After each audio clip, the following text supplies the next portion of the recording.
Thank you, Taylor. Hello, everybody. Good morning, good afternoon, good evening, depending on where you are in the world. I'd like to welcome you to our 6th annual Fashion Law Year in Review, hosted by Foley's own Fashion Apparel and Beauty Group, our FAB team. Our FAB team, I'm the co-chair of our FAB team, and we have 40 members throughout our offices in all different practice areas and all different departments. And we are lucky to have 2 of those members here today to help with this discussion. First, you'll be hearing from Emily Ostreich. She's one of our associates in Chicago in the Trademark, Copyright, and Advertising Group, one of our FAB associates, I should say. And this is the second time that she's going to be doing this webinar. And I'm excited, and I'm sure you will get a lot of value of what she's got to say. We also have Jessica Walker, again for the second time, another FAB member. She's out of our LA office in the litigation department. And again, we'll be excited to hear all the updates that Jessica could provide. So thank you all for being here. And I'm particularly excited this year because even though we've been doing this for a while, we are excited because this year we partnered with the Luxury Law Alliance. And for those of you who are not familiar with this organization, it's the world's premier organization for in-house counsel and other high-level executives and managers in the luxury space. So if you're in luxury, you've probably heard of it, or you should have. And if you want to be in luxury or learn more about it, you should also look into it. They have great events. In fact, that's how Foley came to know them, through different events, and send out a lot of content. Here's some information about some stuff they have going forward. And you can certainly reach out to a couple of, we put some names and emails down if you wanted more information about how you can get involved with this great organization. But we just wanted to do a shout out to them to thank them for participating with us this year. So what are we going to talk about this year? Like we do every year, we always give you an update on the cases that we told you to watch from last year. So we're going to give you a couple of updates on that. Then, of course, we're going to hit the new cases that have happened in 2023 that you should be aware of. As always, there's new and hot topics that are always trending in fashion. One of the big ones this year, of course, is sustainability. So we're going to let you know what's going on with that. Still, the metaverse is out there, but also in this session, we'll also talk about AI, which has kind of taken over the Web3 NFT space. And now that's all anybody could talk about. So we'll talk about some implications of that in fashion. We'll also talk about, like we always do, legislative updates, and upcycling is also another topic that is of great interest in this space. And then we'll end with, like we usually do, the cases to watch that we'll be following for you in 2024. So to get started, I'm going to have Emily catch us up on the cases to watch that we told you we'd be looking out for last year. So take it away, Emily. Thanks, Laura. So last year we mentioned 3 Supreme Court cases to watch in 2023. And actually all 3 of these had some momentum on them, and the Supreme Court issued decisions in all of them. So the first case that we're going to talk about is Jack Daniel's versus VIP Products. And just by way of a brief background, this started when VIP sued Jack Daniel's over cease and desist letters that it received regarding its Bad Spaniels dog toy. They sued for declaratory judgment, stating that their Bad Spaniels dog toy was not infringing or diluting the Jack Daniel's mark. The Jack Daniel's countersued, and the U.S. District Court in Arizona ruled in Jack Daniel's favor. That got appealed by the Ninth Circuit. That got overturned by the Ninth Circuit on appeal. And the Ninth Circuit held that Jack Daniel's claim was subject to the Rogers test. and the Bad Spaniels dog toy was an expressive work protected by the First Amendment. In last year's presentation, we left off by informing everyone that Jack Daniels had appealed to the Supreme Court in November 2022, and the Supreme Court had granted certiorari. And so our update for this year is that the Supreme Court heard oral arguments in March of 2023. In a unanimous decision, they found in favor of Jack Daniels and really focused on the use of the Bad Spaniels mark as a source identifier. So the court found that VIP Products was using Bad Spaniels as a source identifier, including on the hang tag for their dog toy. And because of this, the Bad Spaniels mark was subject to the standard likelihood of confusion test under the Lanham Act, and the Rogers test did not apply. So because the Supreme Court found that the Rogers test did not apply, they ruled in favor of Jack Daniels, as well as overturned the Ninth Circuit's dismissal of Jack Daniels' claim for dilution by tarnishment.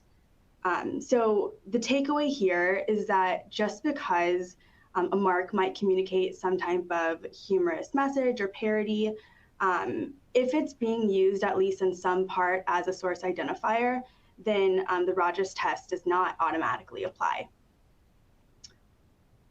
The next case that the Supreme Court decided in 2023 is this Andy Warhol Foundation versus Goldsmith.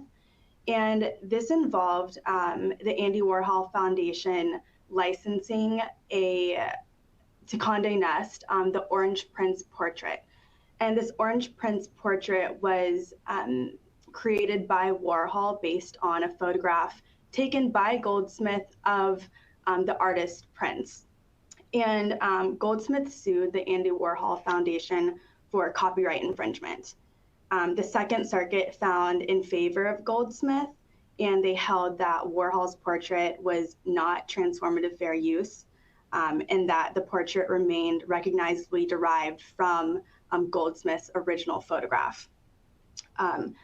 The Andy Warhol Foundation appealed to the Supreme Court, and in May 2023, the Supreme Court issued a decision. It was a 7-2 decision finding in favor of Goldsmith, and they held that the Orange Prince portrait by Warhol had substantially the same purpose as Goldsmith's original photo of Prince, and Andy Warhol's use of the portrait, their use by licensing it to Condé Nast, was commercial in nature. And so they found that these two elements really outweighed any transformative use of Warhol's portrait. And so the takeaway here is really that we need to pay closer, courts might pay closer attention to the nature of the specific challenged use. So in this instance, they really looked at use as commercial in nature rather than the secondary work as a whole. The third Supreme Court case that was decided in 2023 was Hermes v. Mason Rothschild. And I think we're all pretty familiar with this case by now. For a brief background, Rothschild launched a collection of 100 Meta Birkins NFTs, and Hermes sent a demand letter, and they ultimately filed suit in federal court in 2022. A jury trial began in January 2023, and a jury found in favor of Hermes. They awarded Hermes $133,000 in damages. Rothschild appealed that decision or the jury verdict to the Second Circuit, and the oral argument dates have not been set yet. But after the jury verdict, Rothschild continued to promote his Meta Birkins NFTs. And in June, Hermes succeeded in obtaining a permanent injunction to stop Rothschild from continuing to promote the NFTs. Later on in 2023, in December, Rothschild requested that the collection efforts on the judgment be halted because he had insufficient assets. He actually offered to place the smart contract for the Meta Birkins into escrow. And the smart contract is essentially tracks the transactions that Rothschild receives every time one of the Meta Birkins NFTs is sold. In 2024, recently, a few weeks ago, the district court denied Rothschild's motion for the judgment to be stopped, and he essentially ruled that the Meta Birkins NFTs are valueless items. So there's a lot of takeaways from this one, but I think one of the biggest ones is that we can see that real world rights, such as trademark rights, federal trademark rights, do protect brand owners against virtual infringements. This has become a really hot topic over the past couple of years. So I'm gonna give it to Laura to talk about our next few cases. Thank you so much, Emily. And just a point of clarification, the Hermes case was in the Southern District of New York, but that's not over because it is now on appeal to the Second Circuit. So maybe by next year's year in review, we'll have a decision on the Second Circuit to see how this ultimately all shakes out. And another case that we had flagged previously was the Nike versus StockX case. And this was, in the height of the NFT craze. StockX, which is an online reseller, mostly of sneakers, but they sell a bunch of other things as well, launched what they called the Vault NFT, where they would sell NFTs with the digital image of a Nike shoe that corresponds to the physical Nike shoe that they were selling. So it's like the digital twins is called. So you have both the physical version of something and the digital version of something. Nike didn't like that and filed a complaint against them seeking trademark infringement and dilution, basically saying that you're using our marks and falsely advertising some kind of association between Nike and you when you sell these NFTs. And StockX has asserted nominative fair use. The case is going on. They are duking it out in discovery, so it's still going on. And recently, or I guess last year, we let you guys know that Nike sought leave to amend the complaint in order to add kind of the more traditional claims, because they found that in addition to the genuine products that were being sold along with the NFTs, there were also some counterfeit products that StockX was selling. So they amended their complaint to include claims involving the non-genuine goods as well. So for this year's update, the parties, like I said, are battling it out. They are, in the midst of, I guess they finished up discovery this year and filed Daubert motions relating to the experts. One thing I found interesting was that just a few days ago or a couple of weeks ago, Nike filed a notice of supplemental authority in the case, wanting to let the court know of a recent decision that we're going to talk about when we talk about the cases of this year in the Vans versus Mischief case. And in that case, what made the case relevant, according to Nike, is that in that case, when Vans sued Mischief over a pair of sneakers that were alleged to be infringing of Vans' old school design, the court, in addition to issuing an injunction, a preliminary injunction, the court also escrowed all of the revenues that Mischief made with respect to the sale of the shoes, and not just the net profits of those sales. And apparently there's a dispute between Nike and StockX as to what Nike has to prove with respect to damages as it relates to StockX sales. So I thought it was interesting that Nike submitted that recently and told the court that it should look at that for guidance, saying, look, I'm the plaintiff in this case under the Lanham Act. I only have to prove what the sales are.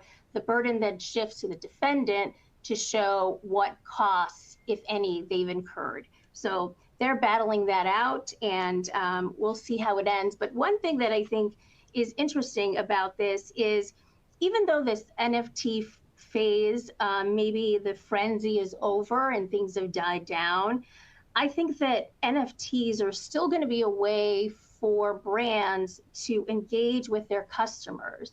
It could be an extra added benefit that they get when they do buy a physical item, or an NFT could be a token that a very loyal customer could get to early entrance to a grand opening or to view a new collection. So while the craze about NFT in the form of digital art may have died down and the market for that similarly has decreased, I do still think that this new kind of asset in the world is something that brands can still use to engage customers, engage new audiences, new generations. So I'm sure we'll still be seeing more of that. And so this is another case that's been kicking around since, I think it was filed in 2018. So this was one of the first cases that we reported on. It's Chanel versus What Comes Around Goes Around. What Goes Around Comes Around. And it's Chanel suing a third-party reseller marketplace. And what's going on right now is that there's a trial in that case going on right now. I think it's on its 13th or 14th day of trial in the Southern District of New York before a jury. So we'll see. I just saw that I think yesterday, the parties each filed their proposed jury instructions. So it must be getting close to when a jury is going to render its verdict. But if you're not familiar with the facts of this case, Chanel sued this reseller, claiming that when it sells secondhand Chanel products, first of all, it is using the Chanel brand and engaging in trademark infringement because it's using Chanel in larger fonts, much more prominent, much more than it needs to in order to sell the products. And they also say in the website that the authenticity is guaranteed because What Comes Around Goes Around has in-house experts that can tell if a Chanel is a fake or if it's a genuine goods. None of the experts are affiliated with Chanel or have worked with Chanel, so that's one of Chanel's complaints, that that's false advertising and will cause confusion and deception to its customers. And like I said, the case was brought some time ago. There was some motion practice back and forth. And ultimately, the claims that are going on right now before the jury is whether the way that the reseller uses the Chanel marks on its websites and its advertising constitutes a violation of the Lanham Act. And I think for this case, I think that this is going to have a big impact just in general in the resale market. And the way the parties are litigating the case is that What Comes Around Goes Around is giving, they're kind of doing a David and Goliath type of theme that Chanel, this luxury brand, wants to prevent what consumers want, which is a secondhand marketplace where they can be sustainable by buying products that are already out in the market. And meanwhile, Chanel is focusing on the fact that, well, we have to protect our brand and the harm to our brand and these consumers that are getting confused. And I think that's a real key tension in the reseller market. And I think that's always something that brands have to struggle with making sure they control their brand, but also realizing that there's a whole slew of consumers out there that do want to buy secondhand goods and do want to feel good about themselves from a sustainability point, that they're not engaging in, creation of more products. So I think whatever happens in this case, I think is going to be interesting for other resellers, especially those that claim that they have experts who can authenticate products. And kind of the companion case that's been going along with this case is Chanel versus The RealReal, another one of these third-party marketplaces. And it's similar claims with The RealReal, although The RealReal, unlike the other reseller, did have a disclaimer on its website right from the beginning saying that its experts were not affiliated with Chanel. So that was one distinction. But that case has stayed right now. The parties are trying to resolve it. They've been trying to resolve it for a while. Obviously, whatever happens in the other case, I think will have an impact on how the settlement discussions continue to go in this case. But for now, there is a request to keep the case on hold until sometime later, probably in February at this point.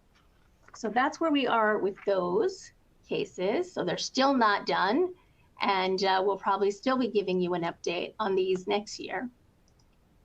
Now, another case that was actually happened right in my own backyard in the Southern District of Florida is something we don't see all the time against an actual brand owner, is a criminal case against a luxury handbag designer, Nancy Gonzalez.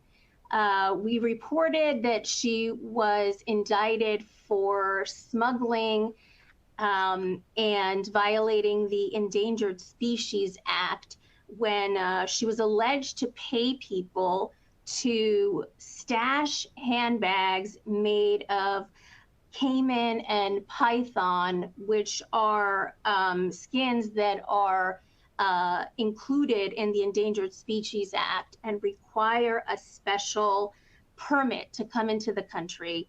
She paid people to stash those in their suitcases and fly them in from Colombia into the United States.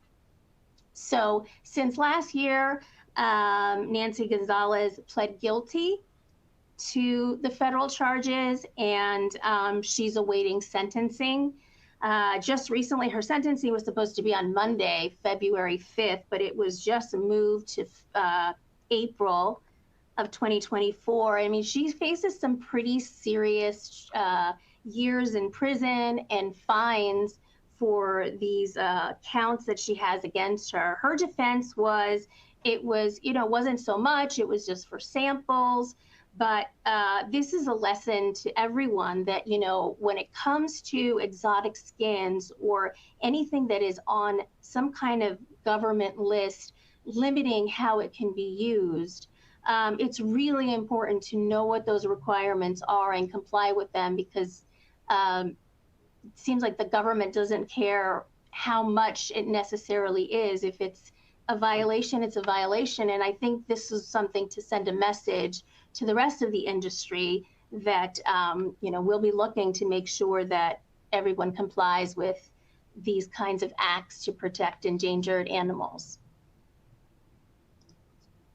And I'm going to let Jessica Walker give you guys an update on another case or few cases that we raised last year. Good morning. Last year, we spoke about a number of cases involving virtual try-on tools and biometrics. The particular cases we talked about involved Louis Vuitton and Pandora Jewelry. Both of these involved a virtual tool that allowed people to try on, to see what it would look like if they wore the particular jewelry or eyeglasses. Both cases allege violations of the Illinois Biometric Privacy Act, which has pretty strong protections regarding the collection and storage of biometric information. What's interesting is both of the cases that we highlighted last year have been voluntarily dismissed without prejudice. We can't see behind the curtain to see if these were confidential settlements or not, but there are a number of other cases that have been filed, and many of which have been resolved in the past year in the try-on space, the virtual try-on space, involving cosmetics, more eyeglasses, and makeup. So what's interesting to note in other cases in this space, some of the eyeglass cases have been dismissed due to a patient exception to the Illinois law. So because eyeglasses are a medical use, those cases, courts have dismissed these claims. The one class action that is still pending is in the District of New Jersey involving a Neutrogena try-on feature. So skincare has survived, claims against a skincare company have survived. So it'll be interesting to see where it goes from there. But good reminder to keep track of not only federal laws, but also state-specific laws when it comes to things like privacy in particular.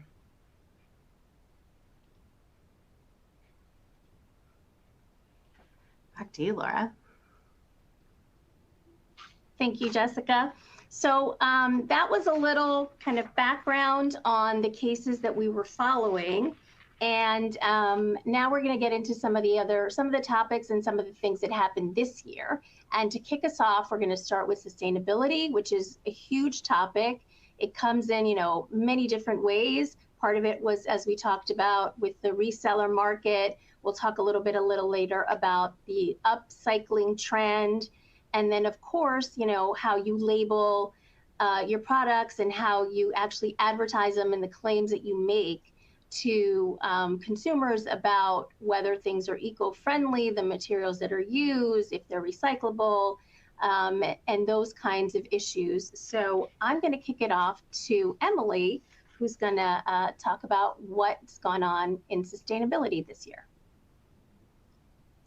Thanks, Laura. So last year when we talked about sustainability, we mentioned the green guides, and there's really no huge update with respect to the green guides, but we did want to mention that they are scheduled for release in 2024. And just as a refresher, the green guides are meant to help companies make lawful environmental claims. As we know, sustainability is still at the forefront of the minds of consumers and brands. And in fact, right now, sustainable fashion is currently worth $6.5 billion. And the fashion industry is the second largest water consumer globally. And so sustainability really remains important, and cutting this down is very important. Millennials are actually saying that they're willing to pay more for sustainable brands. And so maybe this will continue to push brands to create sustainable fashion lines and products. One of the recent sustainability issues that we've seen in 2023 is green imagery. And green imagery is basically the use of photographs or colors or other images to evoke environmentally friendly claims. So this can be, for example, the use of trees or plants or sunshine even on advertisements and marketing campaigns. In May of 2023, a class action lawsuit was filed against Nike in the U.S. District Court for the Eastern District of Missouri. And the suit alleges that Nike falsely advertises its sustainability collection. Nike's sustainability collection is basically a clothing line that claims the products are made from sustainable materials and that the products are eco-friendly. And in addition to the lawsuit alleging that Nike claims that their products are environmentally friendly, the lawsuit also alleges that Nike's use of green imagery, like plants, flowers, is misleading, and that consumers, when they see this type of imagery, will believe that the materials are eco-friendly when they might not be. We're also seeing this overseas in the UK as well. So the Competition and Markets Authority in Britain is launching an investigation into Unilever over Unilever's environmental claims, and some of this involves the use of green imagery, and in particular using green leaves on some of their advertisements and marketing materials.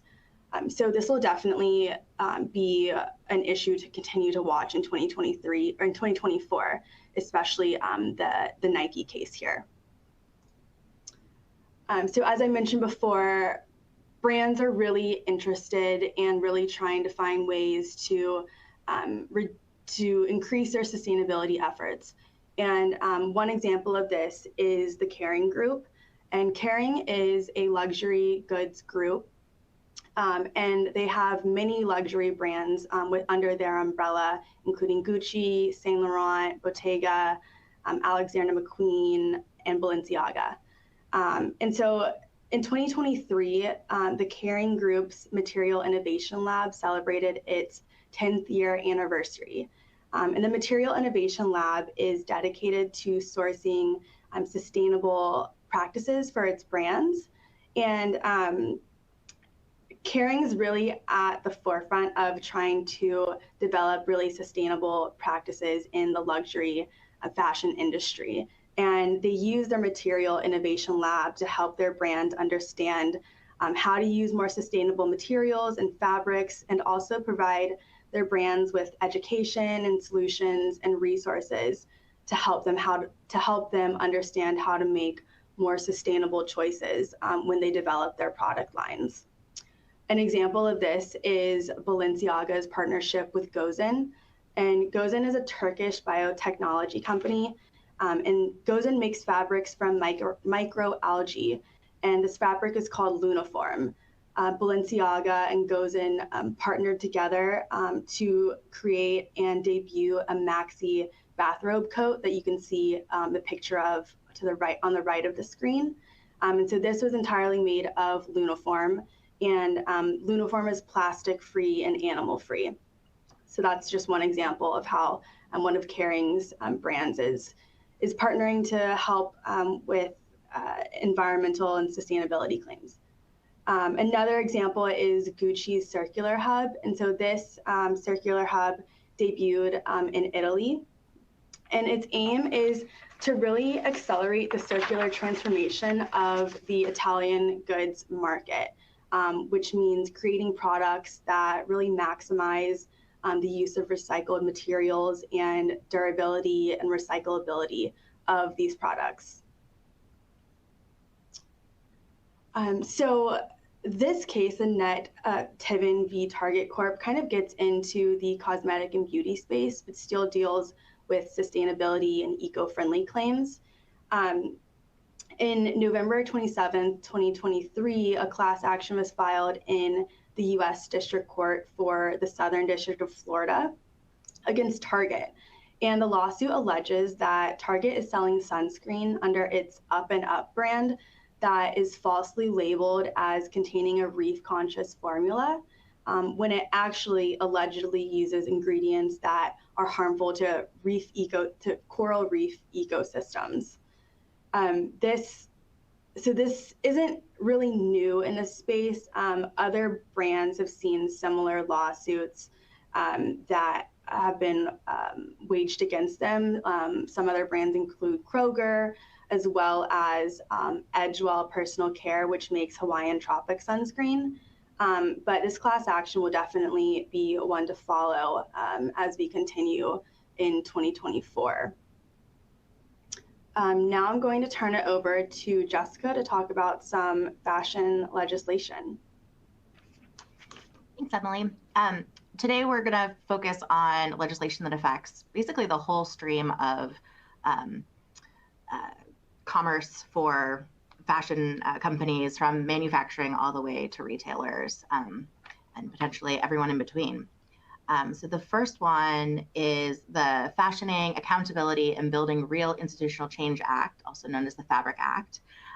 This bill had been previously introduced to the US Congress last year, or in 2022 actually, and stalled out in the Committee on Finance. A revised version has been reintroduced as of September 14th, 2023. And this is the first federal fashion bill. It affects everybody from fashion brands to retailers, as well as any manufacturers and suppliers. The goal of the act is to provide workplace protections for garment workers and also to accelerate apparel manufacturing here in the US. One of the big pieces of it is it requires hourly pay for garment workers as opposed to a piece-based payment system. And it also provides manufacturers with different credits and grants to encourage manufacturing here. In large part, this act is based on California's version, the California Garment Worker Protection Act, which went into effect back in January of 2022. This law also required an hourly rate not less than minimum wage as opposed to a per piece rate. And this law put in particularly strong penalties for employers who do pay a piece rate. And it extends the liability beyond those direct employers to any contractors, manufacturers, and what the law defines as brand guarantors, which include anyone that licenses a brand or name for garment manufacturing. So that could stretch well beyond anyone who is involved in the day-to-day process of deciding how much to pay their garment workers, so something to be aware of. This particular law inspired the Federal Act and also aspects of a law pending in New York. Since it went into effect back in 2022, the Garment Worker Center here in California has filed more than 40 wage claims with the State Labor Commission under the Act. So there's an organization that's pretty active in enforcing the Act. So something to keep an eye on, make sure that whoever your brand is working with is following both the state law and is aware of whether and if the federal law goes into effect. The next act we wanted to talk about is the INFORM Act, which stands for Integrity, Notification, and Fairness in Online Retail Marketplace for Consumers Act. This went into effect back in June of last year. And this is an interesting one that is designed to add transparency to online transactions and to deter the sale of stolen, counterfeit, or unsafe products. So this could potentially very much benefit not only consumers, but also brands who are seeing counterfeit or stolen versions of their product be sold online. So any online marketplace with high volume third-party sellers is required under this act to collect, verify, and disclose specific pieces of information. And again, there's hefty penalties here. So violations of the act can lead to penalties of about $50,000 per violation. So far, right before the act went into effect in June, the FTC sent out warning letters to approximately 50 online marketplaces to let them know about the act and to warn them that these requirements are coming into place. We have not yet seen any enforcement action taken by either the FTC or by the states, but it'll be interesting to watch to see what happens, since I think we're all aware that online marketplaces can be really, can easily fall prey to stolen or counterfeit products being moved through them.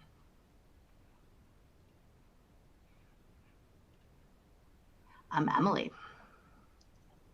So the last piece of legislation we're going to mention today is the extended producer responsibility legislation, specifically in California and New York.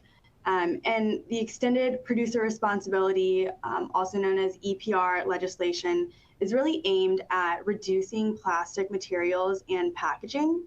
And it imposes liability on producers for the life cycle of these types of products. Specifically for California, SB 54 establishes this program to manage single-use packaging, including foodware products. Its objective is to reduce plastic material in the state of California incrementally by 2032, as well as to ensure that the single-use packaging is recyclable or compostable by 2032 as well. In New York, we had a similar bill that was introduced. This did not pass pass last year's session. But basically it's aimed at reducing plastic packaging. It prohibits chemicals in certain packaging, as well as, again, shifts costs to producers, shifts the cost of recycling to producers. So the New York bill will be one to watch to see if it passes in next year's session. Next, I'm going to turn it over to Laura to talk about some upcycling.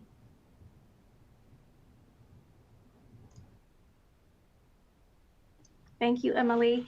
Well, I just wanted to mention as we go into this section that this is kind of an extension of some of the sustainability issues that we're seeing in the fashion industry. And the reason this is an issue is because consumers really are becoming more and more interested on how apparel or items of any kind of items in the fashion industry that are already out there in the market can be reused, repurposed, recycled, and this way upcycled to extend their life without having to buy something new. So I think whether or not the brand is actually doing this or not, it's something brands should look at and see how it's going to impact their business, because some third parties are using their materials to create these upcycled products, or how they want to get involved and get in on the game themselves and upcycle some of their products themselves. So Jessica is going to talk to you a little more about this area and kind of what's happening and things to look for as you consider these things. Great. As Laura mentioned, upcycling often is using old garments or materials to create something new. And it's a great way to be creative and use that environmental desire and energy to make exciting new things.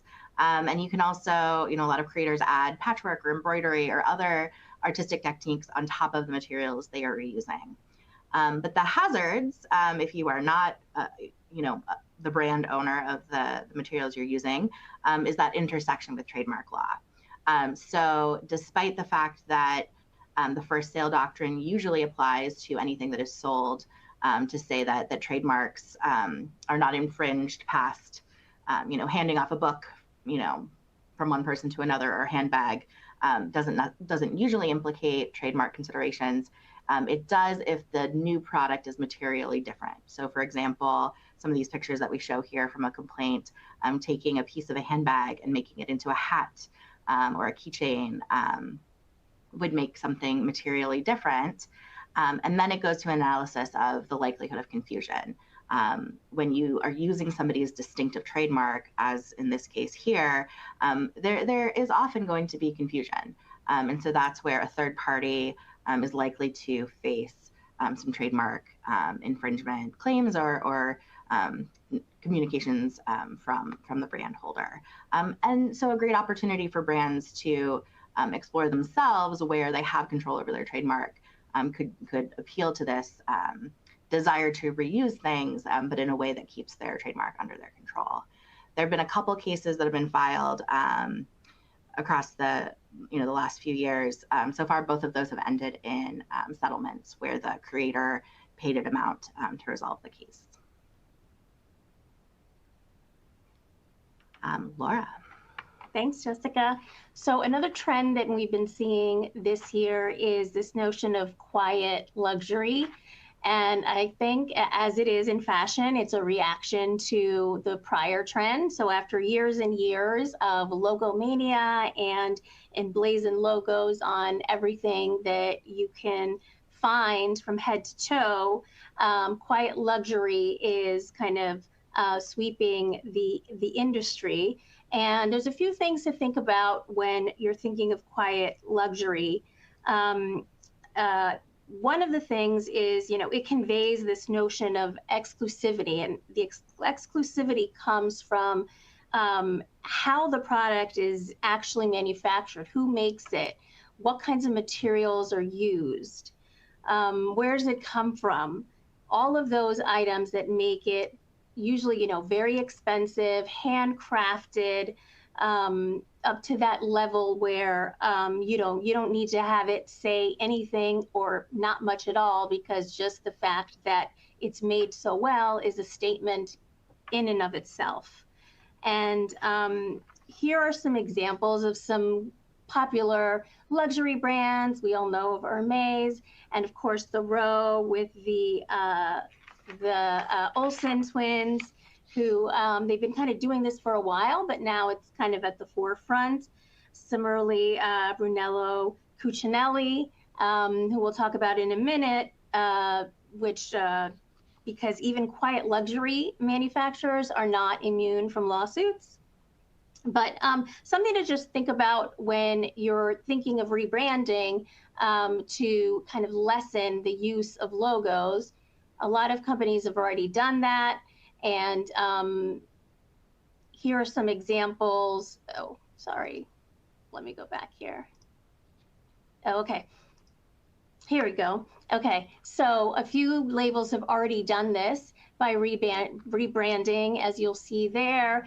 Jonathan Simkhai is now Simkhai. You'll see Yves Saint Laurent now is Saint Laurent everywhere. So it's important, though, when you are rebranding, to make sure you do searches and make sure that you know what exactly is out there before you embark on them.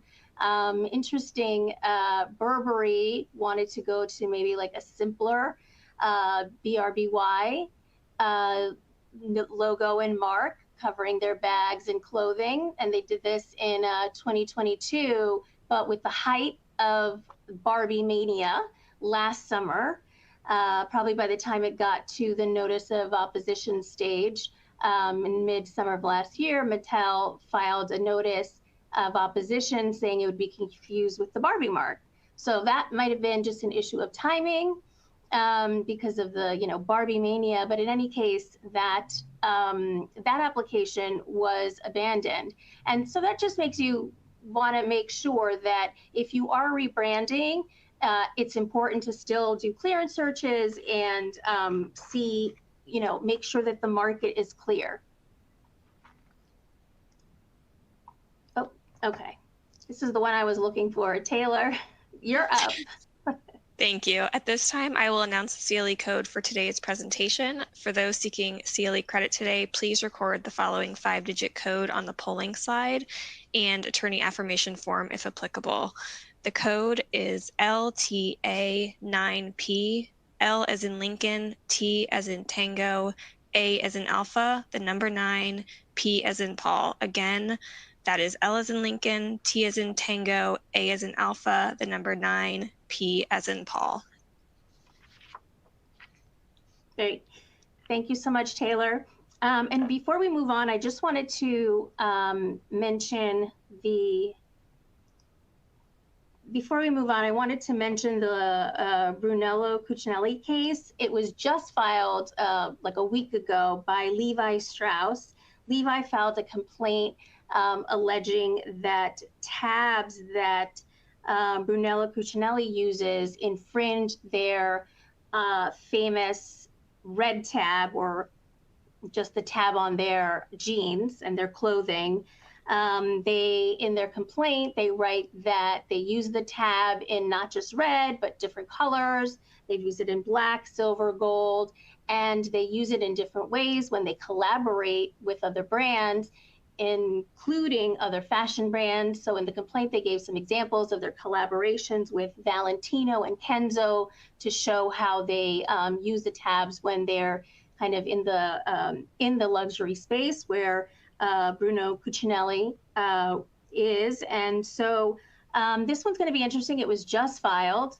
The way Bruno Cucinelli uses it is uses what they call Manili tab, which is basically rows of beads that are plated with different finishes that ultimately make it shiny. So that's where they put on wherever there's a pocket, whether it's on the shirt or whether it's on bottoms. So we'll see. This will be one of our cases to watch for 2024 to see how that one shakes out. And we do have to at least bring up NFTs and where they are, but we thought this was an interesting statistic. The comparison between the filings at the trademark office for NFT or metaverse related applications in 2022 versus 2023. And this is just for the first 8 months of the year, but it's a dramatic difference between over 10,000 in 2022 to around 4,400 in 2023. So that kind of tells you where people are in terms of the importance of NFTs in their marketing strategies. But that's not to say that people are abandoning this space. There was the second annual Metaverse Fashion Week in 2023 in March. Over 60 brands participated, and some big names in fashion like Dolce & Gabbana, Tommy Hilfiger, DKNY, and Adidas was, one of the major participants. So it's still there, and it's still going on, and some people are investing in it, still kind of believing that this is something that's kind of here to stay in the fashion industry. And just 2 or 3 days ago, this happened that a Web3 startup called Psyche, that's how they pronounce that, Psyche, that was actually started by Ralph Lauren and a former Burberry executive. They just added Nicola Formichetti as their artistic director. Nicola, if you're not familiar, he worked with Lady Gaga and is famous for the meat dress, but he's also been a director of Mugler, of Diesel. Nico Panda is another brand of his. So he's a big deal to have as the name of your of this platform to increase the use of digital and physical items, a trade with it between those two items, and just kind of open the space to the industry, open the digital space to the industry. So we'll see what he accomplishes. He was just hired, and it'll be interesting. So now I'm going to turn it over to Emily so she can talk about what is on everybody's mind, generative AI, and this includes fashion. So Emily, what can you tell us? Thanks, Laura. So over 2023, we really saw a huge increase in the interest of generative AI with the release of ChatGPT. And of course, we all already know some of ChatGPT's downfalls, but it's a huge benefit, especially to the fashion industry, because we've already seen how brands are using it to really cut down on the time it takes for them to do many things in the fashion industry, like produce new content. So generative AI is basically machine learning algorithms that are capable of creating new content. And the algorithms review these underlying patterns in the data, and they create new designs on their own. And of course, with any emerging tech, there's benefits and there's risks. One of the benefits that I already kind of mentioned is the creation of novel designs. Another benefit is being able to cut down the time that it used to take brands to do things like create copy for their advertisements. An example of this is Stitch Fix. They have adopted generative AI to create the copy for all of their Facebook and Instagram ads. So basically, Stitch Fix inputs keywords into their generative AI model, and then it outputs copy that Stitch Fix can use in their advertisements. Developing advertisements used to take Stitch Fix about 2 weeks, and they've been able to cut it down to having a copywriter look at the output from the generative AI and review it in less than a minute. They've also been able to use GPT-3 to create 10,000 informative product descriptions every 30 minutes. So this is really helping cut down on the time it used to take for humans to go through and create all of these product descriptions. Of course, there are risks that come to using this as well. Because generative AI is really based on what's inputted into the model, and then the output is based on, it could be based on various designs in the fashion industry to create something new. Copyright or trade dress infringement is definitely one of the risks. And the fact that this tech is creating the end product creates some ownership disputes as well, and bias concerns depending on the information that is originally inputted into the model. So again, some more examples here of current uses of AI in the marketplace. We already talked about Stitch Fix. We're seeing a lot of AI being used for personal shoppers. For Zalando, which is an EU online fashion platform, users can go in and ask specific questions like, what should I wear to a specific event in the middle of summer in Italy? And it'll spit out different types of products that could be good for that event. So that's a pretty cool feature, and I'm sure it will only grow as we continue to learn more about what AI can do in the next few years. Next, we're going to talk about M&A, and I'll give it to Jessica. It's been an exciting year for M&A and other big corporate deals in this space. There was the Birkenstock IPO, which was the first footwear IPO since the COVID pandemic started. Tapestry acquired Capri. Deals expected to close in 2024, and there's really cool synergies there, combining different strengths in different international markets and leveraging digital commerce strengths. And then Kering acquired a 30% share of Valentino and will be exploring joint opportunities with Valentino's parent company. So lots of exciting stuff, lest you think we don't pay attention to the corporate side of things. And then cases to watch in 2024. There are so many, and we have talked so much. Laura. Thank you. Well, I did want to talk about this one, the Vans case, because I previewed it a little bit earlier. And so this is one of the first cases where you have an appellate decision that in the industry, in the fashion industry, that is specifically relying on and discussing the Jack Daniels decision. In this case, Vans sued Mischief, which, as many of you know, if you're in this space, is an art collective that admittedly likes to form mischief in the spaces where it sells. And in this case, they sold a shoe that they called the Wavy Baby that was supposed to have, they said it was for a commentary on the consumerism of the sneakerhead culture. And they use nothing, they use, of course, the iconic Vans old school sneakers, and you see the comparison there from the complaint.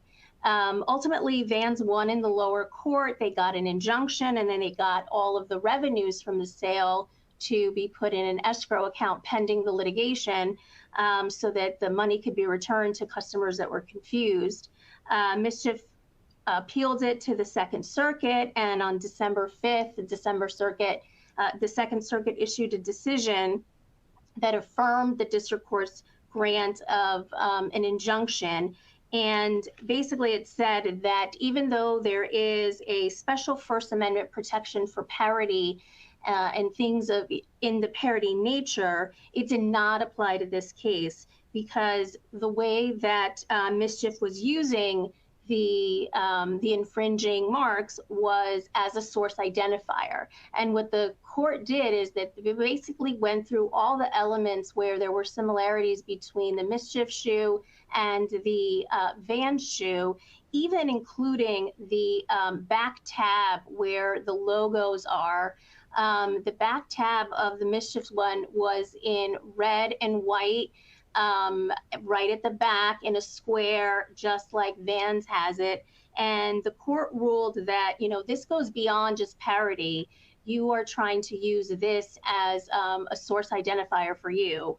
And one of the arguments that Vans made was, well, these are not really for wearing. I mean, look at how they are. It's not a flat shoe. And this is just my favorite line that I have to say from the decision.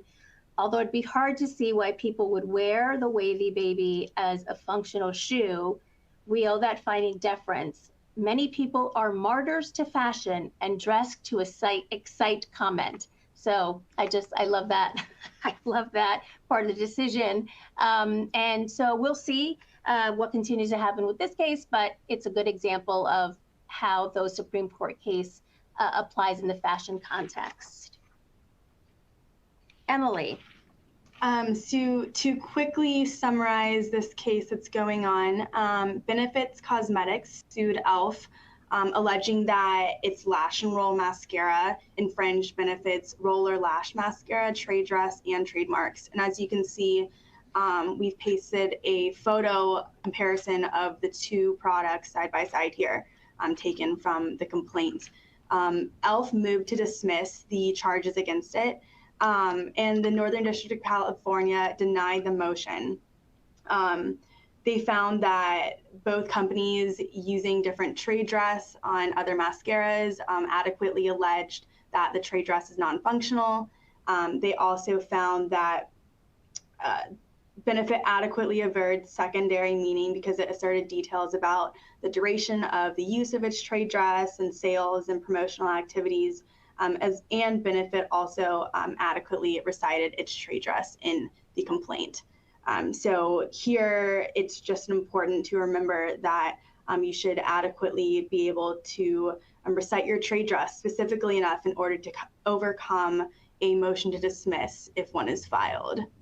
But this one will be one to watch in 2024. The next case is Castillo versus Saks. And this one's pretty interesting because it kind of deals with the labor and employment side of things. Two employees filed a class action lawsuit against Saks in June 2023, alleging that the Pennsylvania Distribution Center did not pay its workers for the time they had to spend waiting in security screening lines at the beginning and end of their shifts. And so Saks were moved to federal court in July of 2023. And in December, the court stayed the case, and it appears that there's some private mediation going on. Jessica. There's a case pending. It's a shareholder case against Adidas based on the fallout from the failed Yeezy partnership with Kanye West. So this is interesting in that we talked last year about the breakup professionally with Kanye West following the offensive statements he made. Something to keep in mind that not only is there the reputational harm if a brand partner, a celebrity partner, behaves badly, but you could also find yourself facing a shareholder litigation if that affects your stock price. And then next up, we've got this case against Paris Hilton involving photographs that were taken allegedly to promote a fragrance line that then were used on Paris Hilton's Instagram page. It was a dispute about who owned the copyright and to those photographs, the photographer or the brand. And the parties did resolve the case last year. And then finally, Nike and Lululemon are in litigation over patent disputes. Something to keep in mind, here there was a motion to disqualify counsel based on prior work on patent-related matters, so something to watch out for. The end. Thank you so much for your patience, everyone, and so exciting to share all of this great updates with you. So thanks, everyone. And for those of you that stayed the extra 5 minutes, there's just so much to cover when you're talking about fashion law. If there were some questions we didn't get to, we'll get to them afterwards. And you'll get a survey. Make sure you fill it out. Let us know what else you want us to bring to you, the kind of content and topics you'd like us to share for next time. So thank you all.